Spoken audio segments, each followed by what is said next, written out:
તો હેલો મિત્રો, welcome to the preparation એક યુટ્યુબ ચેનલ. મિત્રો, આજે આપણે વાત કરવાની છીએ ઘણા એવા ટોપિક્સની કે જે સ્ટાફ નર્સની ભરતી એને રિલેટેડ છે.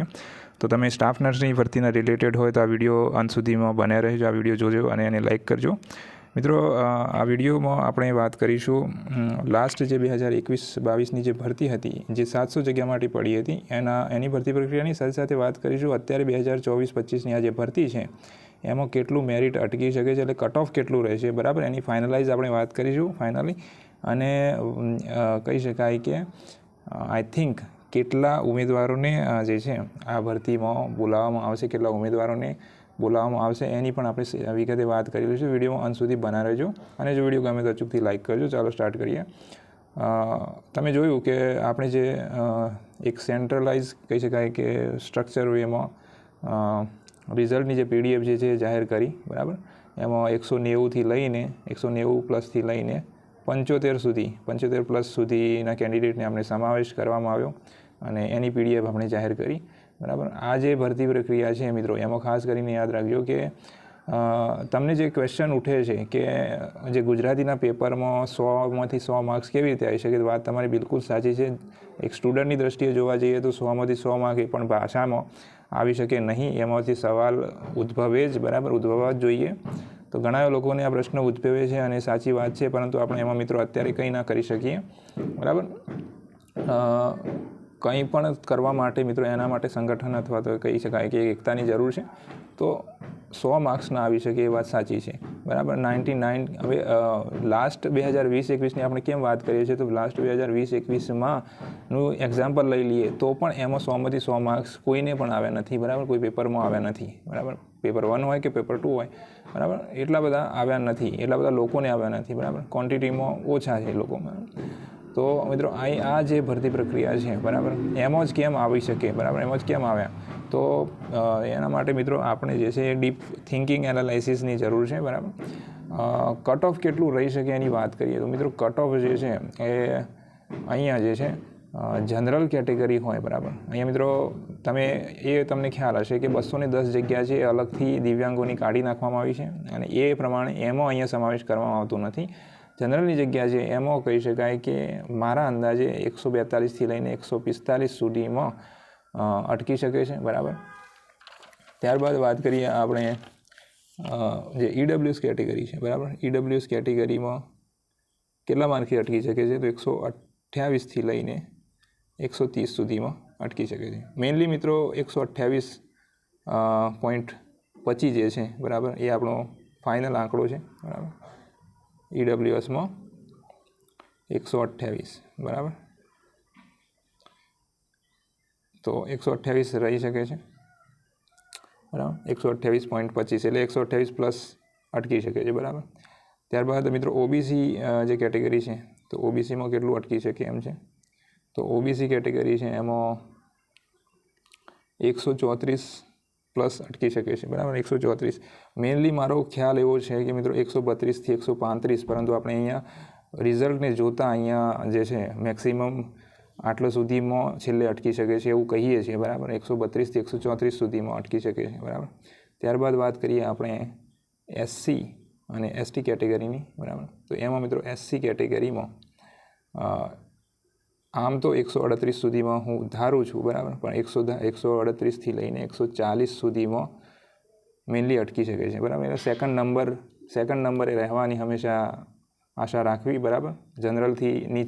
જનરલથી સહેજ એક હરીફાઈમાં નીચા બીજા નંબરે રહેશો, બરાબર. ત્યારબાદ બીજું કે ST કેટેગરીમાં કેટલું રહી શકે એમ છે, તો ST કેટેગરીમાં 132થી લઈને 134.50, બરાબર. 134.50 તમે લાવશો તો કદાચ તમે અહીંયા ચાન્સ રહી શકે એમ છે, બરાબર. મિત્રો આ તો થઈ કટ ઓફની વાત આ વખતની. હવે આપણે જોઈએ જે વાદ વિવાદ થાય છે, જે સવાલ ઊભા થાય છે એની વાત કરીએ તો તમને 2020-21નું જે રિઝલ્ટ છે અથવા એની જે ભરતી પ્રક્રિયા છે એની બતાવી દઉં પહેલાં. તો મિત્રો આ જે નોટિફિકેશન તમે જોઈ રહ્યા છો એની જાહેરાત ક્રમાંક તમે અહીંયા જોઈ શકો છો, COH/2021 અને 1, બરાબર. તો આ 2021માં જે ભરતી પ્રક્રિયા યોજાઈ હતી એ 700 જગ્યા માટે હતી, બરાબર. એમાં મિત્રો અહીંયા દિવ્યાંગની જગ્યા અલગથી હતી, જેમાં +28 તો હતી, 28 પ્લસ કરીને 56, એટલે આ 56ને આમાં સમાવેશ કરવામાં આવતો નહીં, બરાબર ન તો, અને એમાં 56 અલગથી કરીને એમની અલગથી જગ્યા આપવામાં આવેલી છે અને એ પ્રમાણે એમની કહી શકાય કે ભરતી પ્રક્રિયા પૂર્ણ થઈ હતી. અહીંયા તમે જોઈ શકો છો પ્રમાણે અગાઉની ઘટ ભરવાની થતી જગ્યાઓ ઘટ સાથે કુલ, તો અહીંયા ફક્ત ને ફક્ત દિવ્યાંગો માટે ઉમેરવામાં આવી હતી અને એ પ્રમાણે એમને બોલાવવામાં આવ્યા હતા. મિત્રો, આજે 2020-21ની ભરતી છે, એમાં લગભગ 4 ગણા ઉમેદવારોને 3000 સમથિંગ ઉમેદવારોને બોલાવવામાં આવ્યા હતા, બરાબર, 3007 અથવા 3, બરાબર. તો એટલા ઉમેદવારોને જે છે ડોક્યુમેન્ટ વેરિફિકેશન માટે ફાઇનલાઇઝ કરવામાં આવ્યા હતા. એની પણ આપણે જે PDF જે છે તમને, તો મિત્રો આ છે એની જે કામચલાઉ પસંદગી યાદીમાં સમાવેશ થતા ઉમેદવારોના અસલ પ્રમાણપત્રની ચકાસણી માટે બોલાવવામાં આવેલા ઉમેદવારોની લિસ્ટ છે, જે અહીંયા તારીખ પણ આપેલી છે, બરાબર. તમે એ જોઈ શકો છો એ પ્રમાણે અહીંયા સિરિયલ નંબર આપેલા છે, બરાબર, સિરિયલ નંબર આપેલા છે. એ સિરિયલ નંબરને ધ્યાનમાં લેશો તો અલગ અલગ ઝોનમાં, જેમ કે અમદાવાદ વિસ્તાર છે, તો અમદાવાદ વિસ્તારમાં કેટલા, તો મિત્રો એમાં સમથિંગ 250 જેટલા ઉમેદવારોને એમાં બોલાવવામાં આવ્યા હતા, 251, બરાબર. અહીંયા 251 છે. ત્યારબાદ અમદાવાદ કાઉન્ટ થયું, બરાબર, એ 251 થયા. ત્યારબાદ અમરેલીની વાત છે, તો અમરેલીમાં કેટલા ઉમેદવારોને બોલાવવામાં આવ્યા હતા, તો અમરેલીમાં અહીંયા આપેલું છે કાઉન્ટ, બરાબર, 123. તો એમ કરતાં મિત્રો અલગ અલગ ઝોન વાઇઝ અલગ અલગ ઉમેદવારોને બોલાવવામાં આવ્યા હતા, બરાબર. તો એમ કરીને અહીંયા 3004 ઉમેદવારોને બોલાવવામાં આવ્યા હતા, બરાબર. તો 700ની જગ્યાએ અહીંયા 3004 ઉમેદવારોને ડોક્યુમેન્ટ વેરિફિકેશન માટે ફાઇનલાઇઝ કરવામાં આવ્યા હતા, બરાબર. તો તમે કેલ્ક્યુલેશન બેસાડી શકો છો કે કેટલા ઉમેદવારોને વધુ બોલાવવામાં આવ્યા છે અને કેટલા ઉમેદવારોનું ડોક્યુમેન્ટ વેરિફિકેશન થયું છે. મિત્રો, અહીંયા વાત કરીએ એક બીજી, સાથે સાથે એના રિઝલ્ટની મિત્રો પણ વાત કરી લઈએ કે અહીંયા જે રિઝલ્ટ 2020-21માં આવ્યું હતું એ કંઈક આ પ્રમાણે હતું. એક્ઝામ ડેટ 20/6/2021ના દિવસે, બરાબર. એમાં અહીંયા જનરલ મેરિટ નંબર આપેલો છે, એ પ્રમાણે તમે જોઈ શકશો, બરાબર. તો એમાં કેટલા ઉમેદવારો પાસ થયા હતા, અહીંયા ફેલ પણ છે, એબસેન્ટનું પણ એક કોલમ અલગથી આપેલું છે, એમની પણ સંખ્યા જે છે આપેલી છે. તો અહીંયા તમને બતાવી દઉં કે કેટલા ઉમેદવારો પાસ થયા હતા અને કેટલા ઉમેદવારો ને બોલાવવામાં આવ્યા હતા. તો એ રીતે મિત્રો અહીંયા સમથિંગ 4460 જેટલા ઉમેદવારો પાસ થયા હતા, બરાબર. તો એમાં તમે જોશો અહીંયા, બરાબર, તમે જો આની ડિમાન્ડ કરશો કમેન્ટ બોક્સમાં તો આની PDF પણ આપણે ટેલિગ્રામ ચેનલમાં મૂકી દઈશું. એમાં તમે જોશો કે આમાં અહીંયા આપણે 100 કરીને આપણે લખીએ, બરાબર, તો એમાં લગભગ 67 લોકો જે છે 100 કરીને એક પોઈન્ટ કર્યો, બરાબર. તો 67 લોકોને અહીંયા તમે જોઈ શકો છો કે એમનું બને છે, બરાબર, મેરિટમાં 100 લોકો 100 જે છે રિઝલ્ટ આવેલું છે, 100+ આવેલું છે, બરાબર. તો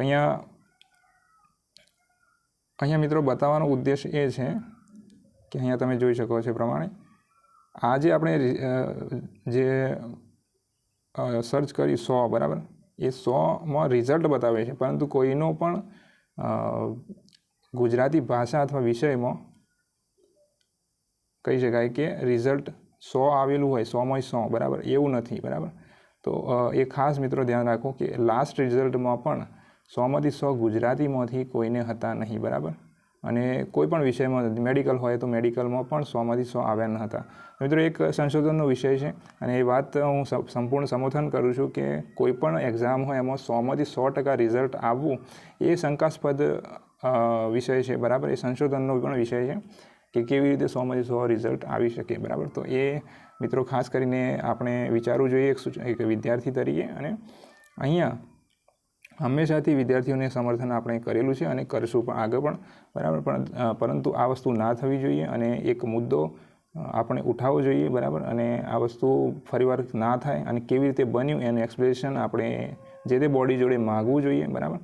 આશા રાખું તમને આ વિડીયો ગમ્યો હશે, જેમાં આપણે ચર્ચા કરી છે અલગ અલગ કહી શકાય કે કેટેગરી વાઇઝ કટ ઓફ માર્ક્સની. અને જો તમને પસંદ પડે તો પણ ઠીક છે, બાકી કોઈ ટેન્શન લેવાની જરૂર નથી. એ અંદાજિત મેરિટ છે. એક વ્યક્તિએ મારો ઓપિનિયન છે પોતાનો, એક વ્યક્તિનો ઓપિનિયન છે, એ પ્રમાણે છે કટ ઓફ માર્ક્સ. તો એ રીતે તમારે એને બિલકુલ સિરિયસલી લેવાની જરૂર નથી. હા, અંદાજ રાખો કે હા આટલું રહી શકે એમ છે, બરાબર. તો કટ ઓફની વાત કરી આપણે, વાત કરી 2021ની ભરતી પ્રક્રિયાની, બરાબર. અને એમાં પણ આવું જે 100માંથી 100 માર્ક્સવાળું જે રિઝલ્ટ છે આવેલું નથી, બરાબર. અને તો આ જે નવી જે ભરતી પ્રક્રિયા છે એમાં કેમ આવી શકે એ આપણે એક વિચારવાનો વિષય છે, બરાબર. આશા રાખું તમને આ અપડેટ ગમીએ. આ જે રિઝલ્ટ, જે એનાલિસિસ છે આપણે મહેનત કરીને કરેલું છે એ તમને પસંદ હોય, બરાબર, પસંદ પડ્યું હોય. અને જો પડ્યું હોય તો તમે જરૂરથી એક કમેન્ટ છોડતા જજો, એક લાઇક છોડતા જજો, અને આપણી ચેનલને વધુ બૂસ્ટ, જેનાથી મદદ મળી રહેશે, બરાબર. તો એટલી જ આશા રાખું છું. ત્યાં સુધી આપણે મળીએ બીજા વિડીયોમાં. ધન્યવાદ.